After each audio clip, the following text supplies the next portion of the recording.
Welcome to Nosebleeds. We are hoping that you can hear us. Everything. That sounds funny. Welcome to Nosebleeds. Welcome to Nosebleeds. Yes, welcome to our live on Nosebleeds. We have gotten a little bit different studio.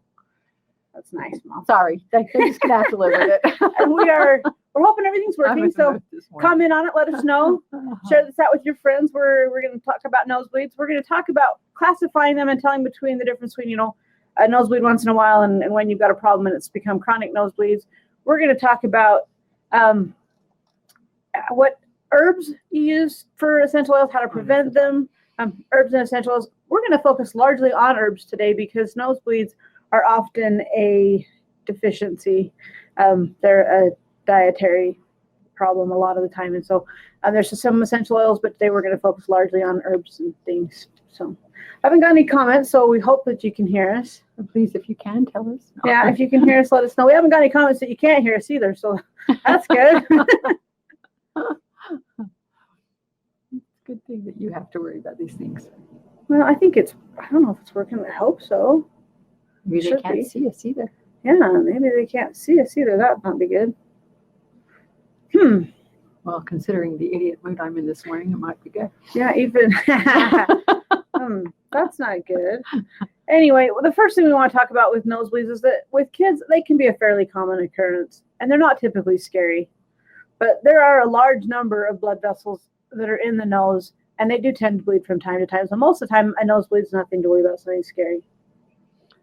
You want me to kick? All right. Yes. Medical term for nosebleeds? Yes. Epistaxis. That's kind of funny. Who knew? Have you ever heard that? I laughed. Who knew? So she asked me this morning how to say the word and what it meant, and I couldn't remember, and I wrote the blog.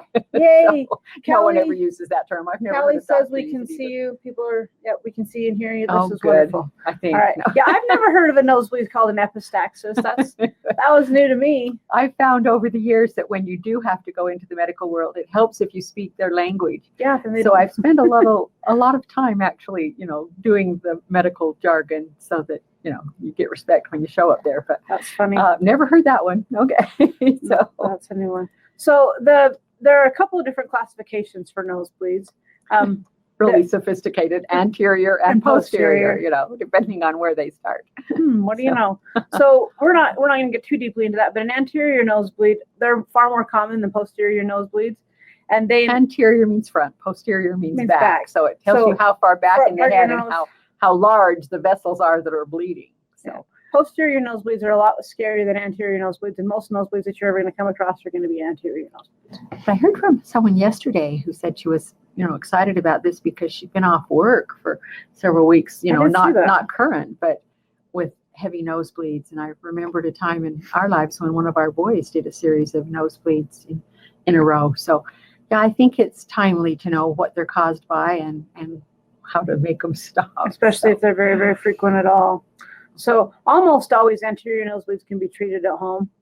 But if they're happening a lot, you want to take and try to figure out why. Whenever any of my kids do a nosebleed that's unexplained, like they didn't get smacked in the face by something. The number one cause of nosebleeds. Yeah. Yeah. Then I look at our diet and think, are we eating enough dark leafy greens? And we're going to get to that a little bit later down in here.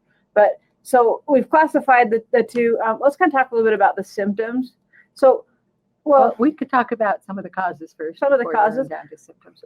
Trauma to the face. You already did that one. Okay. We kind of talked about that. That's probably one of the most common reasons for a nosebleed is you get hit with a ball or somebody's hands fly when they're talking. That one happens occasionally. That does.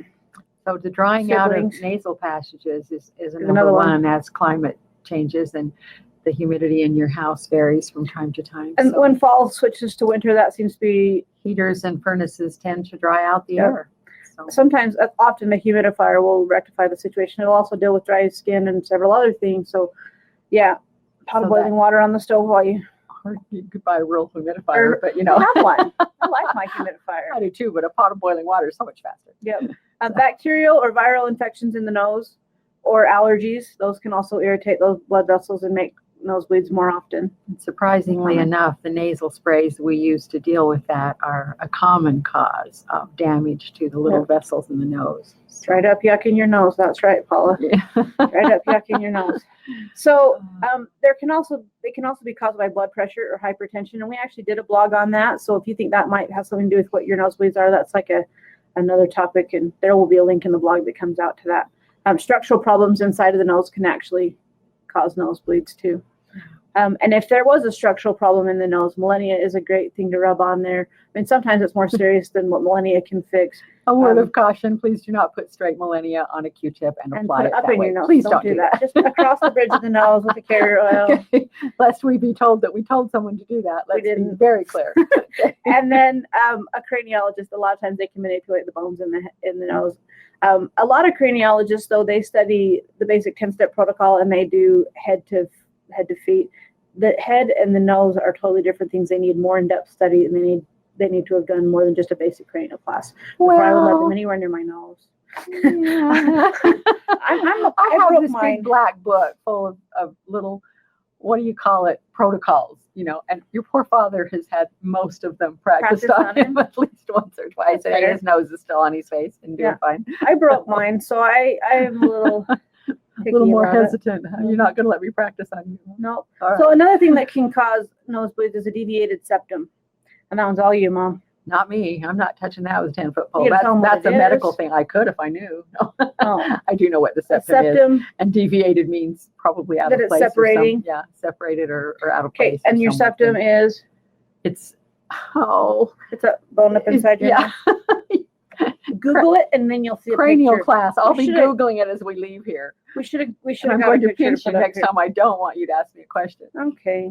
I should know all that. I mean, I teach cranial. Another thing is polyps and tumors inside of the nose. The division between the two sides of the nose. There, it came back to That's me. The if I'm wrong, I apologize. So. Okay. Google's wonderful. Let's go to something I do know. Polyps Chemical and irritants. tumors. You can get polyps and tumors in your nose. In fact, when I was a kid, my mom was pretty sure I had one because I had this lovely little growth up inside my nose that smelled just absolutely atrocious. And what did she do? She ran me right over to the poor doctor who dug out pus and nastiness until it's a good thing we don't have pictures of that for you. The rest of it was. I'm going to tell her. All right. Tell it right or I'll correct you. She'll fix it. When they finally got a large enough piece to come out that they could tell what it was, the other half that he hadn't dug out, those all pussy and nasty, was a pinto bean. And it was your father who finally got it out after 3 trips to the doctor. I was pretty little. I don't remember. I just remember being really mad. It was so bad. I didn't even dare take her to nursery. That's how little she was, the church nursery, because of the smell. I remember it, but I couldn't have been. I had to have been less than 3. To a doctor. Finally, you stuck a pinto bean up her nose. So after that, we watched what you played with in your little cupboard that Grandpa made you. My 15-year-old likes to put things in her ears. Mm-hmm. Everything goes in her ears. And then I'm just waiting. We could tell the story of one of your children that we took to anyway. Something. Polyps and tumors. Yeah, those are things that you probably ought to work with a doctor on, especially up in your sinuses. But it could just be a pinto bean. Just pinto bean if you're related to Valerie. There's an entire song. Why do the kids put beans in their nose? So I'm not alone, I'm sure. No. But if you watch these lives, you get to know us way too well. Sorry about that. Anyway, a foreign body in the nose. Yes, that's chemical irritants. Cleaning supplies can also irritate the nose and things like that. It could be lifestyle changes that are required. Change what you're cleaning with. We like the whole non-chemical cleaner thing, but that's a whole topic for another day. Sometimes I'm lazy. So aspirin use. Yep. And I'm sure aspirin is not the only one because there are a lot of medications. Ibuprofen does too. That prevent normal blood clotting. And there's a whole list of them on the site, just the ones I could pull off the top of my head. A lot of those will. Alcohol abuse also causes your blood to become really thin. Snorting drugs like cocaine. Yeah, all these things pregnancy and hormonal changes can actually cause nose bleeding. That's one of those things where I'd be working to balance the hormones while I was pregnant if I had anything like that going on. So yes, absolutely. Definitely some things because the last thing you need is the baby getting any of those kinds of things across. Yep. And you don't need a hemorrhage when the baby's born either. So that's right. Deal with that. Definitely want to figure out the nutritional problems for that. Okay, posterior nosebleeds, and here we're going to scare you for just a minute. Further back and higher up. And that means that the blood vessels are larger, so you get larger amounts of blood, and they're a lot harder to shut down because they're up farther. The heavier bleeding. How do you know you've got a posterior nosebleed? Because the blood flows down the back of your throat, down your mouth. And you risk choking and nasty. So posterior nosebleeds are a lot more common in adults than children. And there's a lot of reasons for that. Part of the reason is because hypertension is one of the causes. Nasal surgery, which children don't typically have. But calcium deficiency is one. and you can see that in children. So Yep, a lot of that going on. So the rest calcium, of them are nasty, like hemophilia and tumors, and so posterior nosebleeds need to be taken seriously, and the cause needs to be found. yes. Okay, the symptoms are kind of your nose is bleeding, but there are actually a few more. So, and these are the ones that are, seek medical attention if you have heart palpitations, vomiting as a result of swallowing so much blood from the posterior nosebleed. If you're getting pale from the loss of blood, feeling faint or weak, those are pretty serious symptoms. Symptoms even more severe nosebleeds. That one sounded bad enough to me. Yeah, we weren't scary enough. Now it's going to get a little bit worse. If the nosebleed occurs frequently, more frequently than they have before, that would be a sign that something is seriously amiss in the blood clotting factors of the body. And if it was caused by an injury, depending on if it was just, someone went like this while they're talking and lightly smacked you, that's probably not a big deal. But say you're playing football and you get really tackled and you probably broke your nose. Yeah, you need to have somebody check that out. But the really serious nosebleed is the one where you didn't break your nose, but it's the result of a blow to the head, because that indicates nasty stuff going on inside the cranium. Yep. So. Headaches and blurry vision can also come with nosebleeds. Anytime there's a heavy nosebleed in an infant or a small child. Yep. That's the time to spend the bucks at the medical doctor and go more than once if you need to. Yep. And if you can't get it stopped after 15 or 20 minutes, with a child, you better not go that long. Yeah. So, yeah. Okay. There are some things you can do to stop a nosebleed. And they're kind of no-brainers, but we'll go over them really quick. Tilt your head forward. I know we've all been taught to lean backwards. Don't. That's a recipe for sending the blood down your throat and into your stomach and choking on it. It's just not. No, tilt it forward. The idea is to let the blood flow out while you stop the nosebleed. Yeah. You're not really stopping it if all you're doing is sending it down the back of your throat into your stomach. That's not called stop. And you want to spit out the blood that collects in your mouth. Don't swallow it. Swallowing blood will make you sick to your stomach and give you diarrhea and bleeding worse. So, you gently want to blow the accumulating blood out of your nose. You don't want to blow really hard because you'll rupture more blood vessels. More trouble. And it's trying. The body's naturally trying to shut it down and trying to clot. You don't want to remove those clots. You just want to get enough out that you can breathe. And here was an interesting, WebMD, and I checked it out further than that, and it's actually mentioned on the Mayo Clinic site. But pinching the soft parts and then pushing the nose up towards your face, it actually pinches off some of the blood vessels. If that doesn't stop it, you can assume that it's a problem. That it's larger blood vessels further back. Mm-hmm. You need to be concerned. But they do say when you do this, push it back up 5 minutes or more. And then sit quietly for a few minutes after that to make sure nothing breaks loose again. 5 minutes past when you are pretty sure it's quit bleeding. Yeah. And then you want to sit quietly for a while. You don't want to, okay, my nose is quit bleeding. I'm going to go run a marathon. Yeah. No, it's time to let it continue to heal.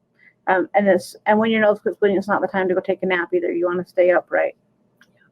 Where people, ice, because it slows the blood flow and ice is a good idea.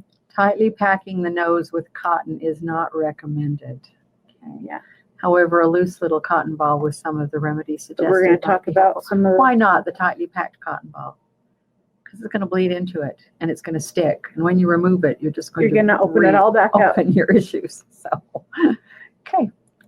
All right. Preventing the nose from bleeding again. Well, the best way to do that is figure out why it bled in the first place. and we kind of talked about this a little bit too. When your nose quits bleeding, you're not going to go run a marathon or go work out. You're going to be careful for a little while. We kind of covered most of these. But I think we did. Drinking a lot of water can actually prevent the nose from bleeding again, because it. This is gross, but here we go. When you get constipated and you have to strain, that can actually break loose a recent nosebleed. It can actually cause them in the first place too, but you definitely want to make sure you're hydrated. Some things are just basic good sense. So bend forward and lift something heavy back up. Yeah. Wait a couple of days to move your kids' dressers around. Hot liquids. Just be a little sensible for a while. Figure out the problem. So. Yeah, and then consider raising the humidity if your air is dry. So funny, my cat's so forth. Yes. I'm going to just show this comment. She says that her kids' natural instinct is to tilt forward. Kids and we have been taught so long that that's the thing to do. That's right. Okay, prevention of nosebleeds. And you're going to hear this from us over and over and over and over and over. Dark green leafy vegetables. Why is that? because they contain vitamin K. Vitamin K. When one of your brothers did some nosebleeds when he was 7 or 8, and I gave him chlorophyll, liquid chlorophyll, and we paid attention to diet. We were eating a lot of grains, a lot of whole grains, so a lot of vegetables. There were just your dark green vegetables that contain vitamin K would be kale, spinach, mustard, and beet greens. Mustard greens and beet greens, which are good in a salad. Well, surprisingly enough, things like broccoli. Yep, broccoli's not too bad. It's a green, it's a good thing. And then chlorophyll capsules. And if I have a child who does a bloody nose that's unexplained, they're taking chlorophyll for a bit. There are liquid chlorophyll with mint in them that aren't too bad. The one Butterfly Express sells has a mint in it, and that's not bad. And if that is a vitamin K deficiency is the thing, it only takes a day or two on chlorophyll to flip that one around. Turn that one around. Yep. So. You can actually get vitamin K supplements too. Butterfly doesn't sell them, but I bought the Now brand on Amazon when I was pregnant, and I took that because not only does vitamin K is essential for that proper blood clotting factor, but vitamin K actually is responsible for moving other nutrients around in your body. If you're vitamin K deficient, you'll soon be calcium deficient, magnesium deficient, vitamin B deficient. Absolutely. Because it is what they call, it's like the UPS or the U.S. Postal Service for all the rest of the nutrients in your body. Vitamin K is essential. Anyway. So what herbs contain vitamin K? Here we go. You're going to love this one. On the blog, it is highlighted bold. I mean, everything, because it is the number one, and it is alfalfa and kelp and nettles. So the KNA formula that Butterfly carries has got to be one of the... See, alfalfa, we feed that to our cows. It's a powerhouse of vitamins and nutrients. So in a lot of the Eastern nations, it's considered absolutely... I thought he was going to turn it off. I was. Okay. It has to blow out. Okay. It won't just shut off. Anyway, alfalfa, the number one herb in a lot of the world because it contains nearly everything, and what it's missing, kelp and nettles have. So. Yep, that's a great formula. It's a great tea, too. You could do kelp, nettles, alfalfa as a tea. Another one is bee pollen, and bee pollen is like, that thing has so many vitamins and minerals, nutrition. Bee pollen is one of my favorites. It's one of my essential things for beating allergies as well as nosebleeds. So yarrow, besides cauterizing the little ends of blood vessels, it contains vitamin K that you need. So another one that's really big with nosebleeds is vitamin C. Vitamin C is essential for, when you have adequate amounts of vitamin C, you get over head colds faster. So it makes sense. The nose, the sinuses, all of that. Vitamin C is just. So I can't remember from writing this, whether we mentioned molasses at all. No, you don't. We should. So we will, because iron. So molasses contains the vitamin C. It contains the iron. It contains a pile of nutrients. It is a great way to rebuild blood if anemia or any blood issue is part of a nosebleed or anything else. So we used it a lot after women, they hemorrhaged off. Interestingly enough, vitamin C is necessary for the formation of collagen. So that makes it pretty important. Moist lining of the nose is essential. Yep. When your nose is getting dry and cracking, you're lacking collagen, and vitamin C is a great way to fix that. So. Yep. So. All right. It creates healthier blood vessels and capillaries. There's a whole list of herbs that contain vitamin C. There is a huge list, and you have to refer to the blog. But the couple we want to point out is alfalfa. Here we go. We're already taking it anyway. So. And kelp and nettles. And kelp and nettles. Here we go. But parsley. My favorite way to get vitamin C is rose hips. Oh, it is a good one, yes. Yep, especially a good source of vitamin C. You can make them into glycerin. You can make them into alcohol. They're easy to take, and they're fun to collect. My kids like to go up in the mountains and get the wild rose hips. It's getting a little late in the year, but right about now. We should be going. Yep. But citrus is not your best source of vitamin C, and the vitamin unless C you live in Florida requires sunlight. I've been telling myself all week now, every time the Fitbit pops off, I'm going to go out and walk around in the sun for a minute. I haven't done it yet. Because I kind of think that this flu season may be tied to things like lack of sunlight, too much sugar, and not enough vitamin C. So we'll go into Halloween and we'll all be nearly dead.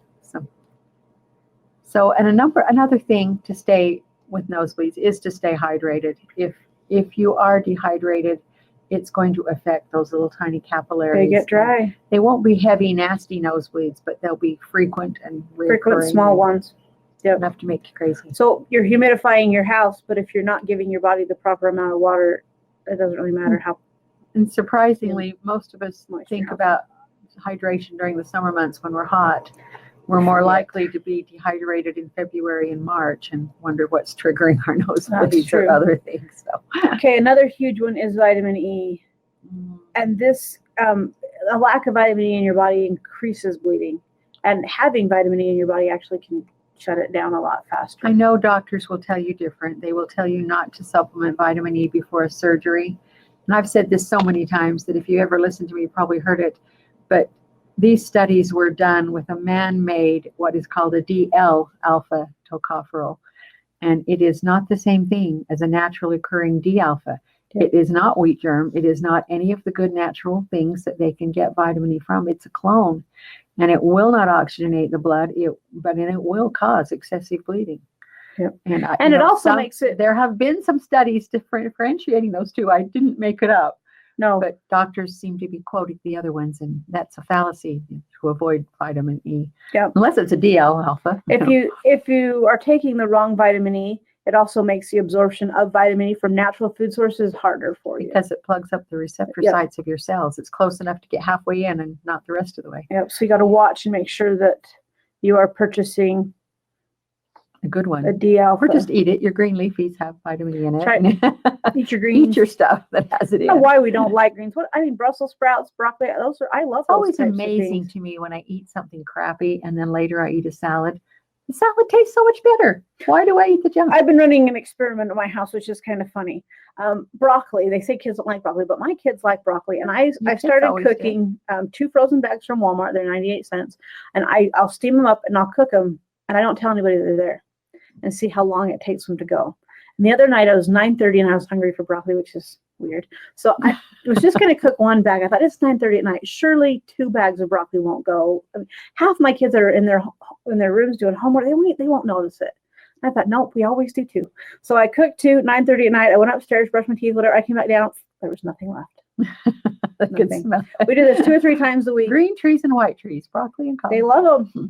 And I put a little bit of butter and salt on them, and I don't even have to tell them that they're there, and it just disappears. I remember one time in Arizona, your grandmother did broccoli and asparagus for dinner. I like asparagus. And you guys were all excited because it was some really beautiful asparagus your dad had bought down the road. Mm-hmm. And she dumped this nasty cheese sauce on the top. I thought you were all going to die. You were so impolite. No. Really upsetting. But if you overcook asparagus, then it's nasty. And it was. And besides the slimy cheese on top, it was just really nasty. Anyway, all right, we're gonna get into the fun part of this live. We're gonna start talking about some alternative things that you can do. We've already done that, kind of, but no. We have. But there's a couple more. Apple cider vinegar. Why apple cider vinegar? It's an excellent way to stop a nosebleed.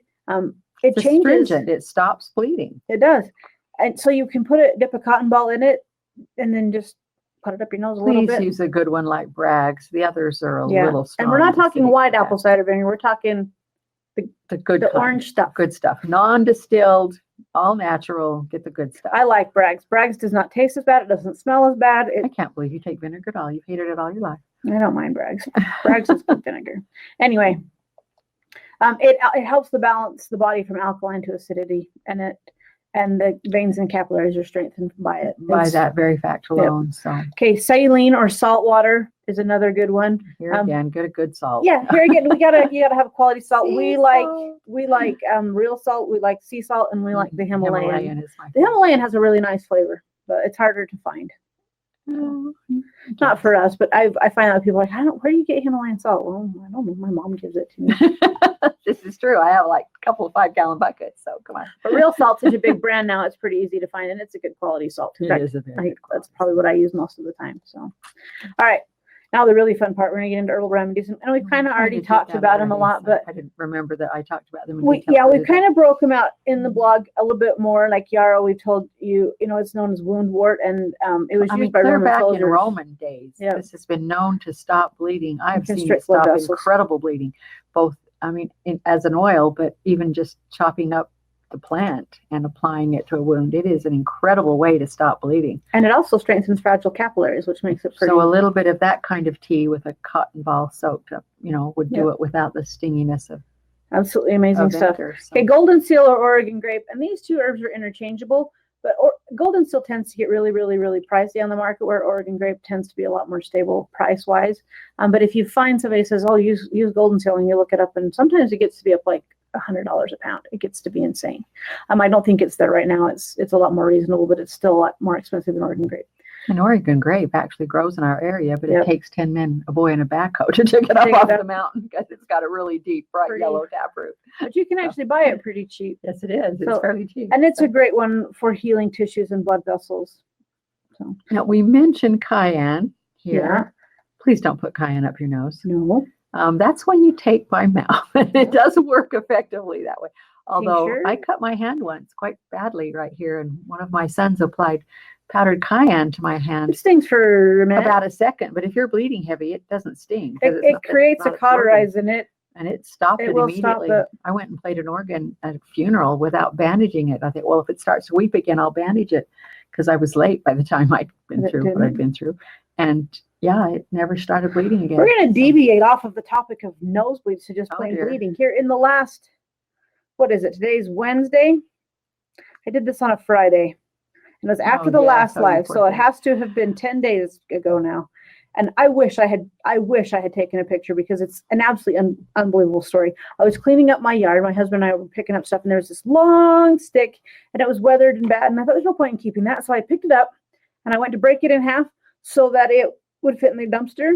And instead of breaking in the middle where all the pressure was being applied, it broke right next to my hand. And I felt it. I mean, the pressure was incredible. It was like a gun going off. And I thought, that's going to hurt. And it didn't, which should have been my first clue that I had a problem. It actually went right through the center of my finger. And I don't know where I'm going to put my hand through. See it. It went through right through this finger. It went through the side and out the other side. And it was about that wide. And then it was kind of shaped like a spear. And when it came out the other side, it was like a triangle. And I looked down on my hand at that thing, and I thought, wow, that doesn't hurt. I wish so bad I had taken a picture, because I didn't. And my husband's like, oh, did you get a sliver? And he turns around and looks at me and goes, oh my gosh. And his eyes get huge. And he's like, what do you want me to do? And I'm like, I want you to pull it out. And he goes, why? What do you got to do something? I said, if you don't pull it out, it's going to swell, and we're not going to be able to get it back out. And I mean, he's thinking all the little slivers and all the little things that's going to leave behind. I'm like, well, you can deal with we'll those. deal with those next, but we got to get it out. So I held my thumb up so that I was ready to put pressure on it, because I knew that thing was going to bleed like a stuck pig. And he grabbed a hold of it, and he yanked that thing out of there. And I put my finger over it, and I mean, blood was just dripping around it. And I went straight for the house, where I knew that my kids could help me get some herbs and different things on it. And all the way from outside into the house, I'm thinking, okay, what am I going to put on this thing? What am I going to put on this thing? And I'm like, the yarrow. So, and I knew where the yarrow oil was. I tend to keep that one pretty close. I says, Savannah, I need some yarrow. And I knew I couldn't get it open with one hand. So she comes running in and goes, Mom, what'd you do? And I says, just open that bottle of yarrow. Just don't ask. When I move my hand, this thing's going to bleed really hard. Just dump as much of it over there as you possibly can. So she did. And I mean, she just dumped it right through the hole, right, and it went in and out the other side. And I just put a finger on it. Of course, by now it's starting to hurt a little bit. And I said, ice, Savannah, ice. So she gets me a bag of ice. And as long as I kept ice on it, it was fine. If I took ice off of it, it started to throb. Felt myself out of cleaning the yard the rest of the day. It was nice. So I put ice on my little finger, and I walked around that way for about 36 hours. My ice would melt. I'd go get Then more. she remembers to call her mother and There's ask no point in questions. calling my mom. The yarrow took care of the infection, and I wasn't worried about that. And it stopped the bleeding. There was no blood after that. But when I took the ice off 36 hours and unwrapped my finger to look at it, I could not tell where the stick had gone in and where it had come out. I couldn't even tell. And at that point, I says, well, why didn't you take a picture? Because no one would ever believe that. They wouldn't. And I mean, like now, the light's too bright, but there's nothing to see. There's a little bit of peeling skin. There's nothing much to see. But anyway, I did have a bunch of little slivers in there. And so what do you do about that? That's when I called my mom. I said, Mom, I'm pretty sure that there's little slivers in there. They're going to start to get irritated, and I'm going to have a problem. And she told me a homeopathic, and I'm going to mess it up. It's either silica or sepia. Silica. Or sometimes it's spelled silicia. But Anyway, she gave me a really strong one, and I also put it on the finger. And within a couple of hours, all the little slivers came to the top, and we just used the needle to pull them all out. It was very impressive. Silica is an impressive thing if you've got little bits of glass or gravel or anything Yeah. anywhere. I broke my nose, though. As we're talking about nosebleeds, and I don't know, I have to turn you. I have this cute little bump on my nose. Anyway, when I broke my nose, part of the bone actually fractured off. And every time I take silica for anything, that little bump gets bigger. because it brings it to the surface. But I have never had the guts to dig it out. I don't want a scar there, and it'll go back in and my. But it always, I swear, it's right around Halloween. I get this perfect look. It's almost like I should dress up as a witch or something. Just But paint it. I don't dress put up a hair for out of it or Halloween, so something. I could totally have. Yeah. Anyway, it's right back up there where I wish it was. I wish you'd taken a picture too, because I tell people really the wish I power had. of yarrow and they just don't believe me, but I've seen it do incredible things. I really So- wish I had it, and it would have been. And silica. I was just afraid of it swelling. I thought it's going to hurt bad enough getting it out now, but getting it out after it swells is going to be so much. You were worse. absolutely right about that. Yep. So, Anyway. all right, back So to yeah, back to yarrow. herbs. Okay, cayenne. Cayenne is Cayenne, another one. yeah, We but talked don't about put that it up your nose. hemorrhaging. I Nettles. thought about cayenne on the way in the house, so I did, but I knew it would hurt, and yarrow wouldn't. So Yeah, that open of a wound. No, No, that would've been- that would have been. that ooh, wouldn't have been fun. But I did think about it. I'm like, if I can't get the yarrow to do it, cayenne would have been my next. Cayenne would do it, but that would hurt. But that was impressive. I was impressed. Okay, nettles. Nettles is a natural astringent. And it does a very good job. And it is one that's mild enough. You could use it on a cotton ball inside the nose. Yeah. Make a quick tea or just It's a good one if the nosebleeds are coming from allergies. or vitamin K deficiency or just Yep. about anything else. Yep. So Okay, horsetail is another one, and this one, horsetail is high in vitamin E. So if your nose is And dry, you have selenium. cracking going on, and horsetail would be a good choice. and High in selenium. we're talking about cotton balls with this in the nose, but you know what? Drinking a tea of this stuff for a few days, and hey, if you put a little sweetener of a good kind in it and add a few rose hips, which you need anyway, herbal teas are really quite pleasant. My Sure. kids grew up on them, and I drink them for fun. So what a powerhouse of nutrition! What a great you way get to add there. nutrition. And Horsetail is a shoot, great kidney herb too. So if you have any struggles that way, you'd have it all made in the shade. I did kidney stuff so bad once while I was camping that I went looking for horsetail on a camping trip. I'm like, there's got to be some horsetail up here There somewhere. has to be somewhere growing up here. Sure enough, I found it. Shepherd's purse, it's an herb that we actually used at birth Oh, and it's so pretty. frequently to stop hemorrhage. You know what we ought to do? Taking it by mouth will work that quickly. So, We really ought to get some pictures of these herbs to put up there while we're talking about them. oh, good idea. Yeah, because shepherd's purse is so You're going to pretty. go take pictures or you're going to find them? Yeah, well, I don't know. I'll let you to figure that out. But it would have been a good idea. I really wish I could show them what shepherd's purse looks like. 'Cause it's one of those ones that, especially if you live here in the Intermountain West, you can just early go outside early and in the get. spring, it's everywhere. You definitely need to do this. Everywhere. Okay, Yeah. white oak bark. This is one of the most valuable astringent herbs, and it is absolutely incredible for infection too.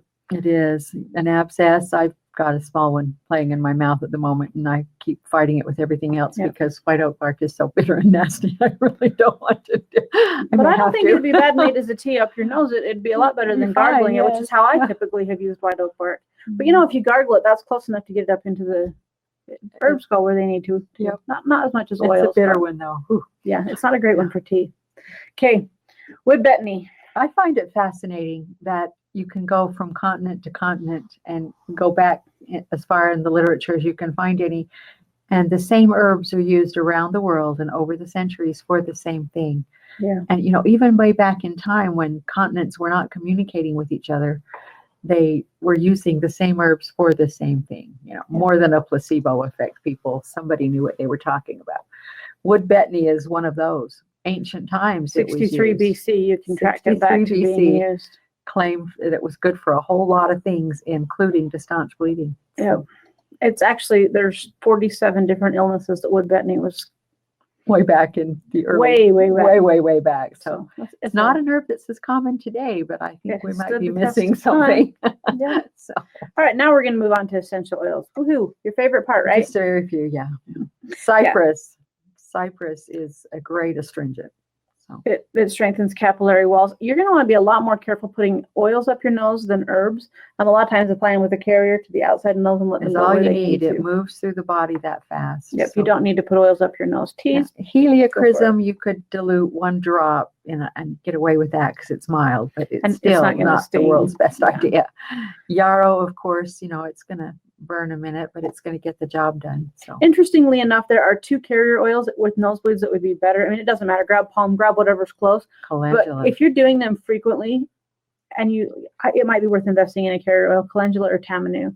Tamanu is a little gritty. It's not my I've seen favorite. calendula carrier oil stop bleeding all by, By itself and heal the skin around it. It's no yarrow, but it's pretty effective. There you So, go. Okay, myrrh or yeah. a popinox, which is sweet myrrh.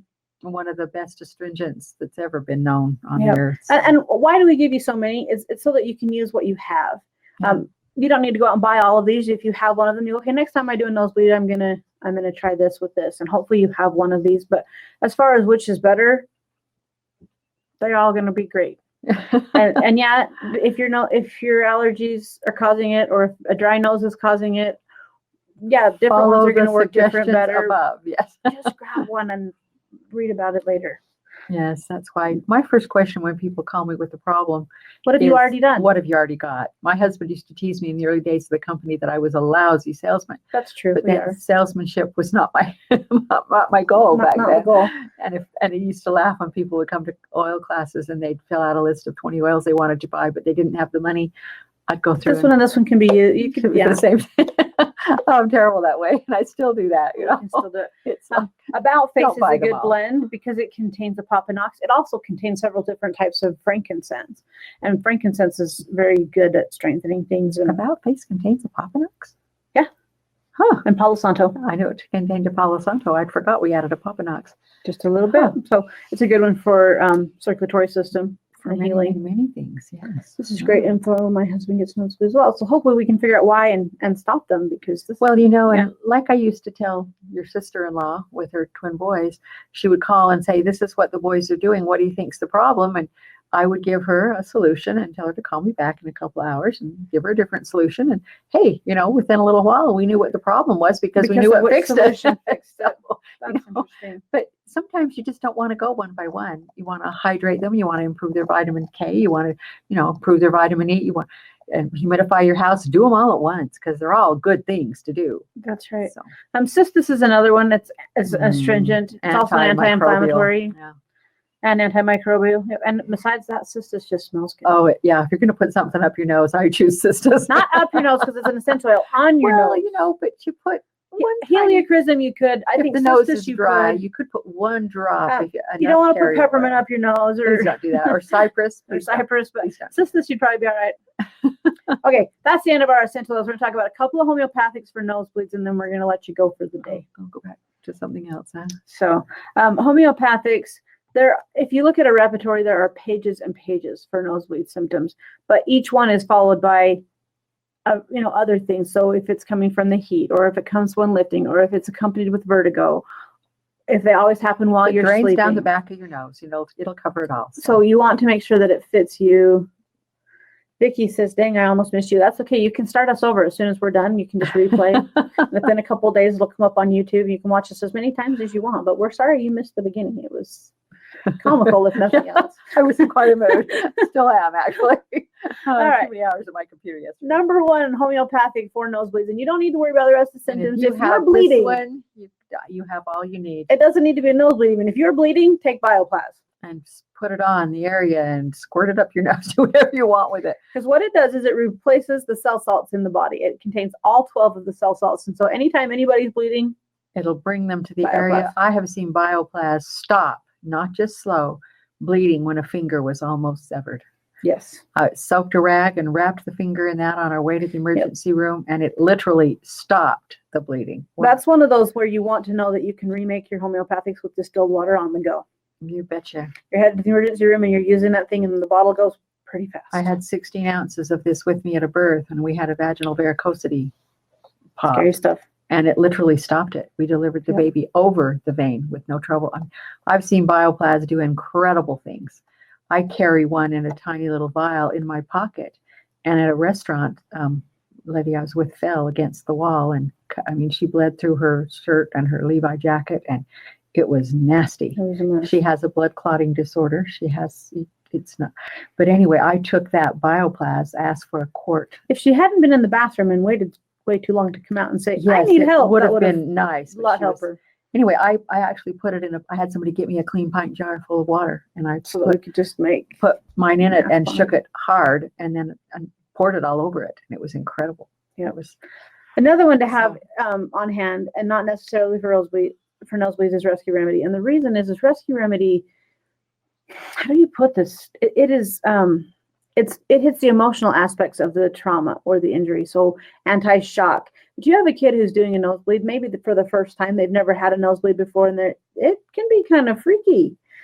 I've dripped Rescue Remedy on a cut and had it stop it. Not as But well as giving it to them by Bioplast, but mouth, reasonably. it helps to keep them calm. Yeah. Nosebleeds can be an emotionally traumatic event for children, It can especially be. young ones. So I really like that one. But Rescue Remedy, any type of shock, any type of anything. Yep. I had that was a fun one. My my brother-in-law was riding a four-wheeler. I think he was probably 18, 19 years old, and he rolled it.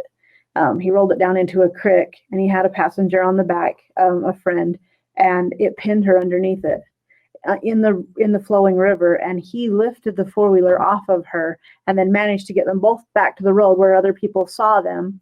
Brought them back to camp. I'm looking at the kid and thinking, "You're doing really good, but it's adrenaline."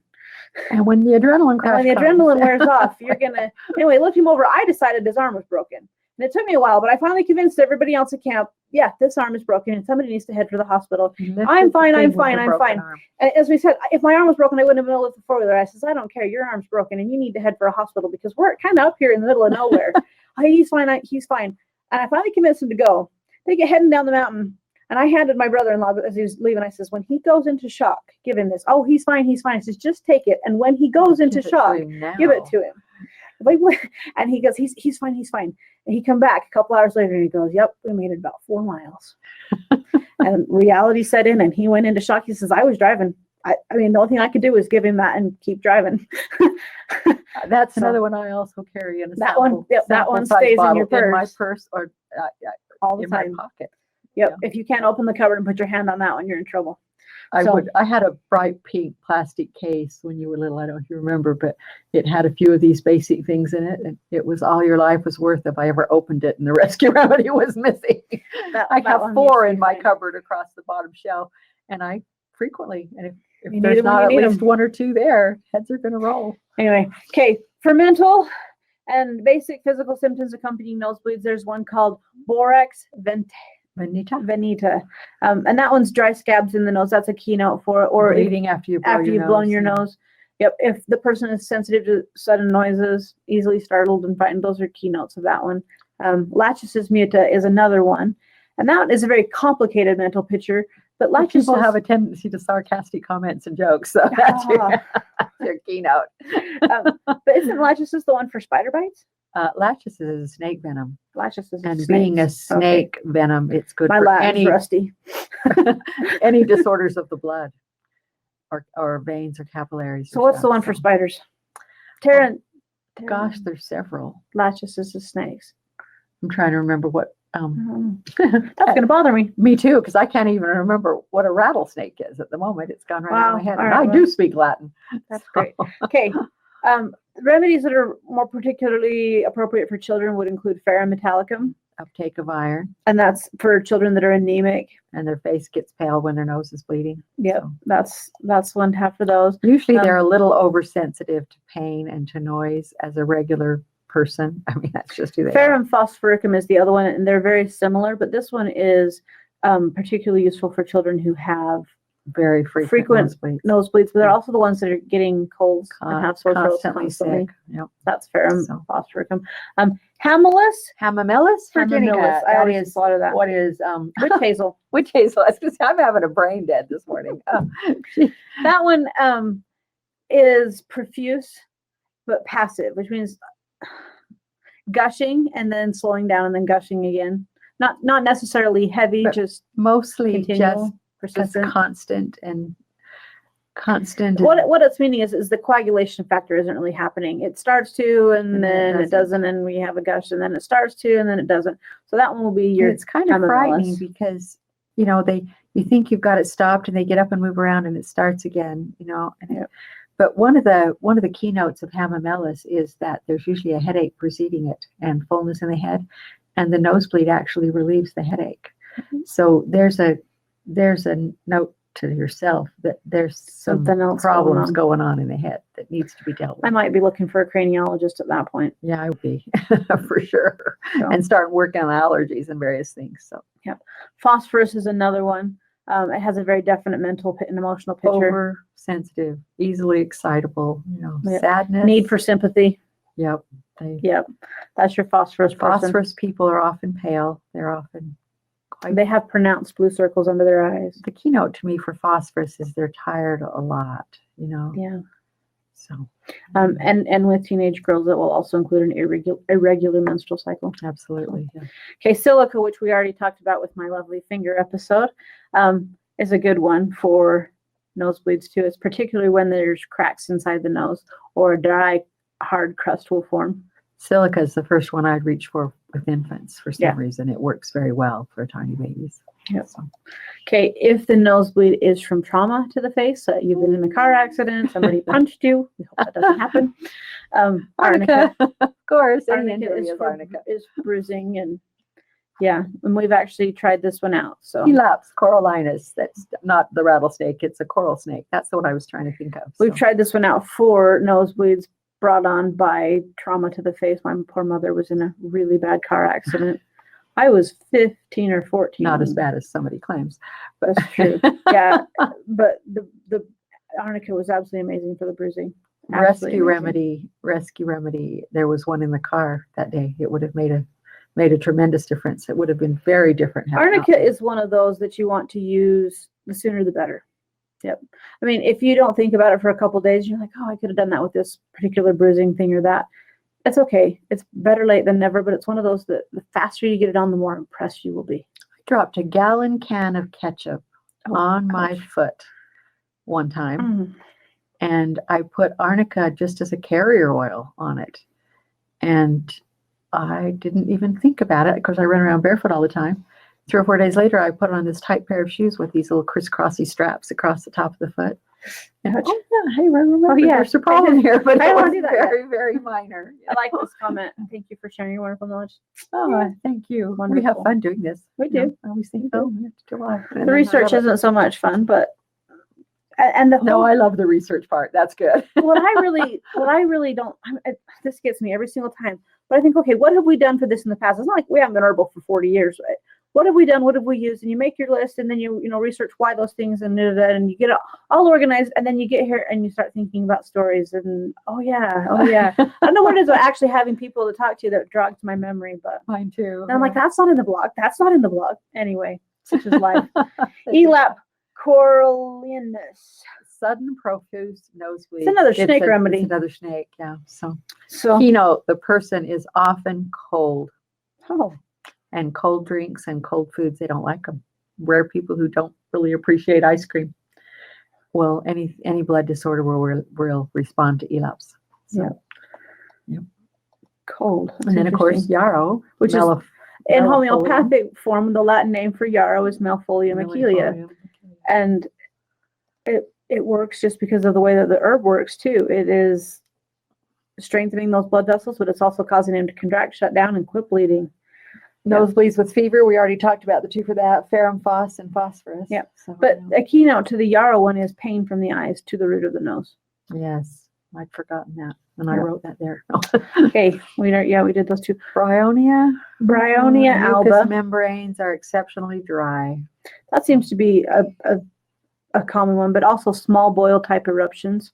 And bryonia, they're not pinto beans, but bryonia, actual inflamed nostrils. Bryonia people almost always have a headache. It's a splitting kind of headache that's worse if they move. And so if a headache preceded the nosebleed, you want to look at bryonia as a possible reason.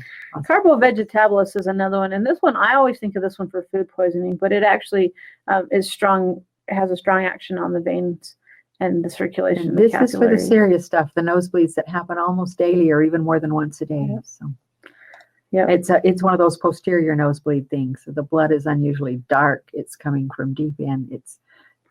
There's more information about each one of these because we could not possibly cover it all. But one more thing we want to touch on really quickly is acupressure for the nosebleeds.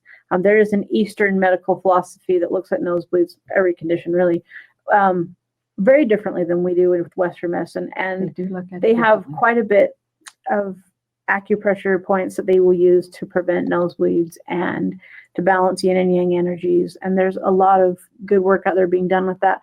I've never done frequent nosebleeds. None of my kids have ever done frequent nosebleeds. It's not something I've ever had to look into. We had the one bout of it. I probably would. Your brothers, but it didn't last. Vitamin K fixed it. So but that might be another thing you might want to look into. So I have done a little research because this kind of stuff fascinates me, and come at it from yang rising, which would be your headache ones, and what to do if it's a digestive issue, just different ways of looking at it. So and giving you some points. A yang deficiency would be liver and kidneys. And, different ways to play with it. Anger, liver heat. Yeah, there's a good one. There's a little bit in the blog about that you can read about that, but where to find actual points and things like that, you can find a good acupuncturist or just study acupuncture points. So I gave him some here, didn't I?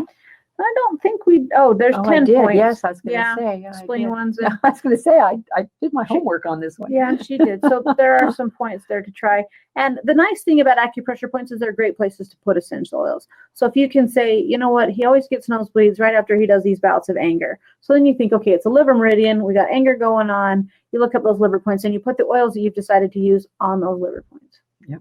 So, right. So besides you're strengthening the whole meridian system, you're straightening a lot of things. I love acupressure personally. So that's kind of my thing. Stop nausea by holding my wrist, you know. The nosebleeds article will be available on our blog in a couple of hours. After we teach these things, we don't like to put them live before because teaching them always jogs our memory. It always reminds us of a couple things we want to add. So they go up a couple hours after. We think we have it. We're ready, but we're not. So we'll have that up for you in a couple hours. We really appreciate you joining us, and we shall catch you next time.